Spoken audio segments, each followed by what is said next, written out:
Well, today's the day we're going to start putting the 305 together. What that means to me is it gets its last clean before we get started. This block was cleaned and it was covered for the last 2 years, but it doesn't matter. That's the very first thing I do before a build starts. We just go through warm soapy water and we're going to clean everything. The first step for me will be take a thread chaser and go into every one of these holes that the head bolts go into. Go through the bolts for the timing cover, water pump, any bolt holes in here. We're going to take a thread chaser, go through and clean every single one of them. After we've done that, then we're going to clean it. We're going to take hot soapy water, we're going to scrub it all down, inside, outside. We're going to take our brushes, go through all the lifter galleys, the lifter holes here. We're going to go through all the oil passages, everywhere. We're going to make sure it's good and clean. There's no metal in this thing anywhere.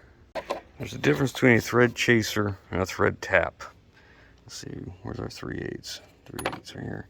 This is our 3/8 coarse thread. As you notice, not really much of a taper, not really all that hardened material, and it's basically meant to go in and clean the crap, collect it in the slots, those flutes right there, and pull it out. This is a tap. You see how the flutes are much deeper. There's a lot less of the cutting of the actual thread, and these are by far sharper. These are actually meant to cut threads. We don't want to use that. We want to use this. These are made by Snap-on, but a lot of different companies make them. So we'll need 7/16. All we're going to do is start this thing in every single hole, and then we're going to run it all the way down and all the way back up. Now I'm going to use a socket. Apparently the one I dropped. There it is. There it is. I use a cordless ratchet because this thing is not powerful at all. This thing will run it in, run it out, usually without breaking it. That's a blind hole, goes into a coolant passage. So that brings us to another thing with the head bolts. These have to be sealed that go in the coolant passages. If they're blind holes where they go in and stop, we don't have to use thread sealer on them, but we want to use a little light coat of oil. Just a real light. See how it stops? We're going to do that on every single hole in the block. And then after we do that, we'll take the blowgun, we'll stick it down in here, we'll blow all the crap up out of here, out of every single one. You can see the difference. Goes in coolant passage, that one stops. So I'll just get through it, and like I said, we'll take and blow out all the threads, try and get it as clean as we can.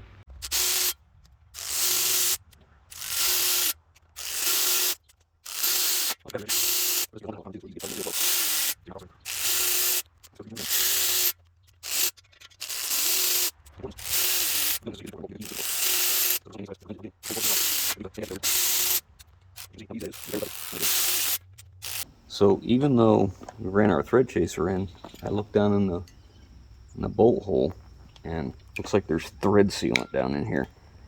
So I'm trying to, you can see it popping out of there.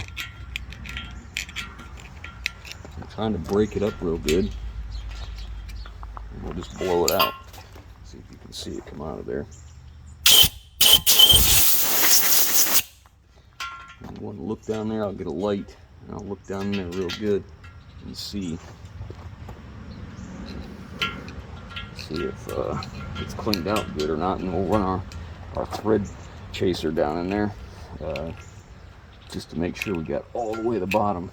See, this crud down in here could stop you from getting a good proper torque on your bolt.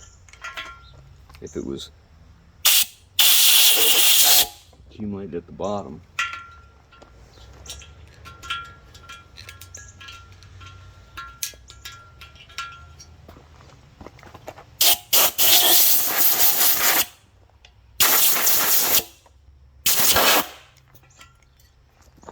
All these have thread sealer. I don't know why you put thread sealer on ones that are blind holes.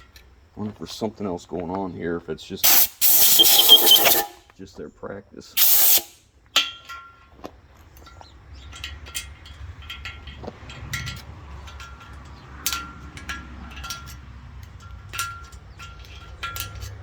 Anyway, so if that crud was in there, it would stop your head bolt from going down all the way, and if it did, you could think you're getting the proper torque because your torque wrench snaps because, you know, it's taking a lot to turn the bolt, but it may not be actually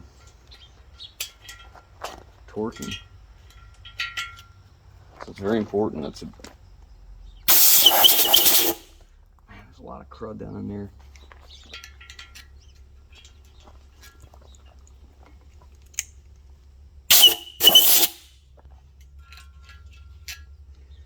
Okay, time to get a light and look. So this is the depth of these bolt holes, and I've cleaned them all out. And this is one of the important reasons to clean out all of your threaded bolt holes, because this one here, this is the depth of this one. This is the depth of this one. And the reason that they're different like that is because I'm guessing they had a broken bolt at one time, broken head bolts, and somebody drilled them out and went too far, because now it's all the way through the cast on both of these. And the fact that one hole is a larger diameter than the other leads me to believe that that's what it was. Somebody drilled the broken bolt out. So you can see how much farther this one sticks out. So again, that's one of the very, very important reasons to clean out all your holes and make sure they're 100% ready to go. So now I just need to go through, after I've cleaned all the crud out, take my thread chaser back through these and blow them out again. Okay, I've run my thread chaser through it again. So last step.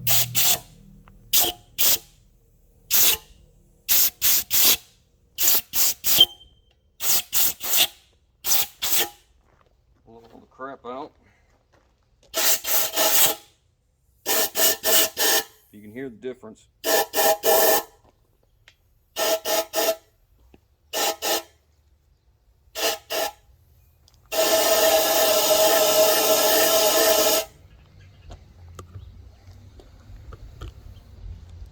See what I'm doing here? You can hear the tone change, so you know where the air is going in the cooling system.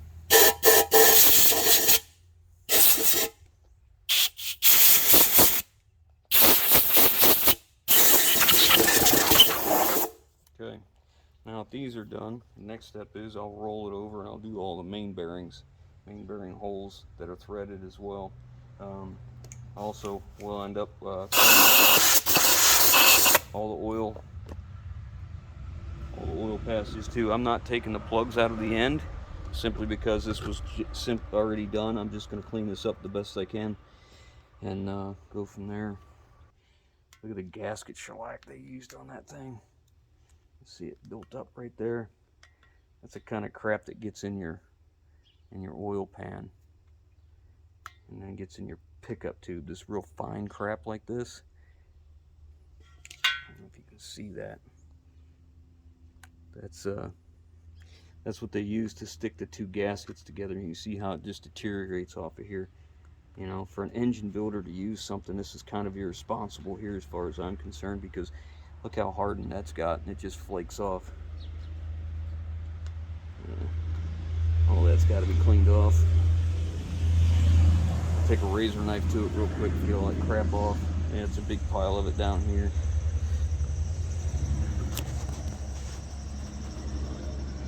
That's what I'm talking about. You know, you get crap like that in your oil pickup tube. Next thing you know, and there's a lot of it all down in here. So, anyways, let's get to cleaning.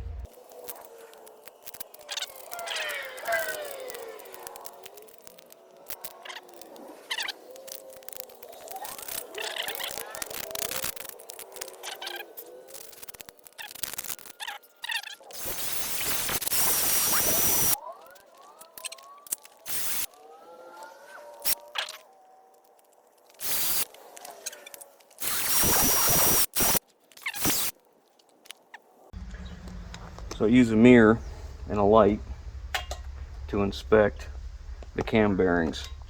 I want to make sure that there's no damage or no reason that they need to be replaced. A lot of times I can use this big one and see what I'm looking at, you know, get it in there. And other times I gotta use these small ones. But I want to inspect that. I want to make sure that the cam bearing oil hole is lined up like it's supposed to be, and that there's no damage to it.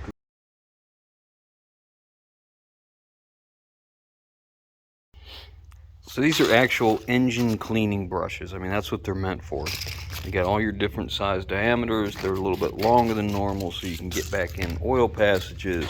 You know, you got 3 different diameters here. You see they're graduated in height and in diameter size.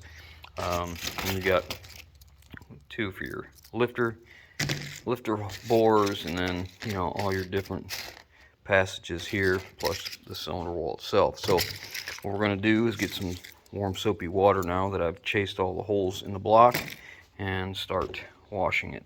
Oh, look, special delivery. So I'm trying to go in the order of top to bottom. So do the lifters, let all that crud fall down, and go to the oil galley that feeds the lifter after.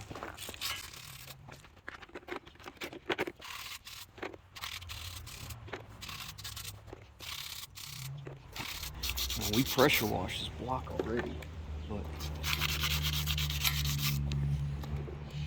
it's been honed, so all of this needs scrubbed. And all this in here, you can see a little debris settled. You see how this is, we want to try and get that out of there too.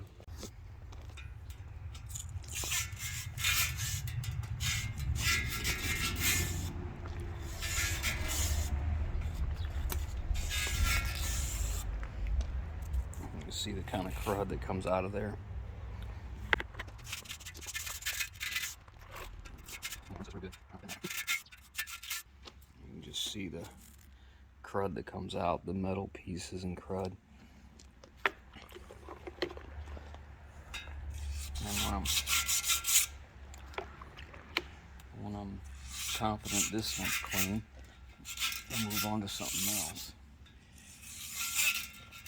You can see it coming through here, cleaning up all the oil supply to the lifters. Then we'll get the one for the lifters.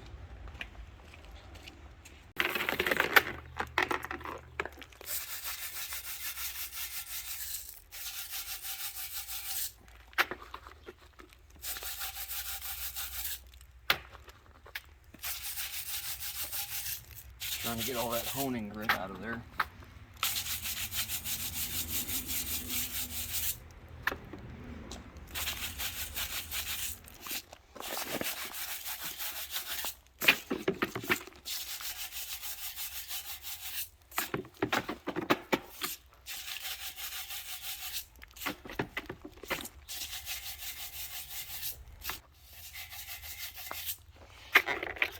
Just trying to straighten the bristles back out now.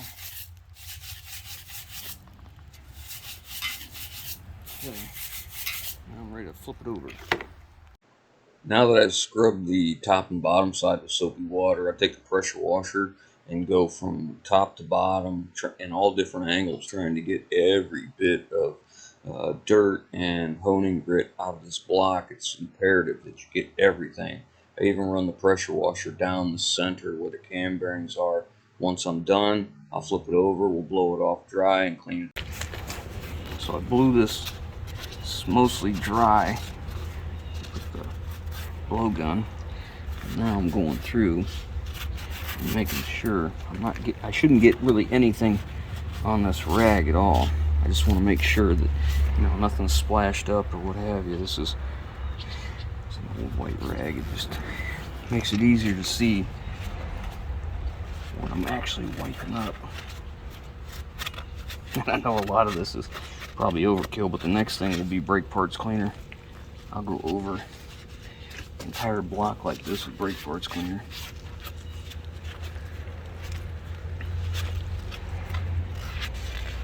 Pay close attention where the hone would have went. I gotta hurry because I'm getting some flash rust on my cylinders. It's pretty humid today, and it's hot, so it's drying pretty good. Need to get some WD-40 back on it quick. You can see it here starting already. Starting to flash rust. Just want to make sure there's nothing left in here. And then once this is done, we'll move it inside and close the door so we don't get any dust and dirt coming out of the motor. I'll continue to do this, then we'll brake parts clear it.